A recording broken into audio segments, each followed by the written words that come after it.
Let me give you a numerical example to understand the effect of thrust of different areas. Here it is. Take your time and read the problem well. This problem talks about a wooden block. Its mass is half a kilogram and its dimensions are as follows: 5 centimeters length, 3 centimeters breadth and 2 centimeters height.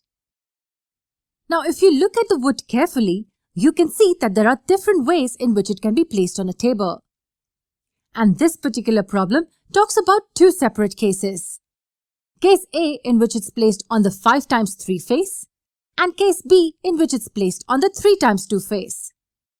We need to find the pressure exerted by the block on the table in each of the two cases. Here, we know that the weight of the wooden block applies a thrust on the table. What's thrust? It's the total force acting perpendicular to the surface. And what's pressure? It's the thrust per unit area. How about I calculate the thrust in case A and then you can try it out for case B. The thrust in case A will be the mass of the block m times the acceleration due to gravity g. The mass m is 500 grams, which is equivalent to 0.5 kilograms. And we know that g is 9.8 meters per second squared. Substituting these values will give us the thrust as 4.9 newtons. And what's the area on which thrust is applied? It'll be 5 centimeters times 3 centimeters. And in terms of meters, we get the area as 0.0015 meters squared.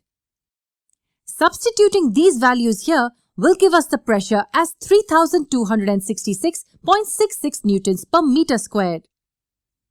Now, can you calculate the pressure in case B? Did you solve it? You should get the answer as 8166.66 newtons per meter squared. Clearly, the pressure in case B is much more than that in case A. And why is that? It's because the area of contact is lesser here. If the same amount of thrust is applied on a lesser area, then the pressure will be more. Pressure is inversely proportional to the area on which the thrust is applied.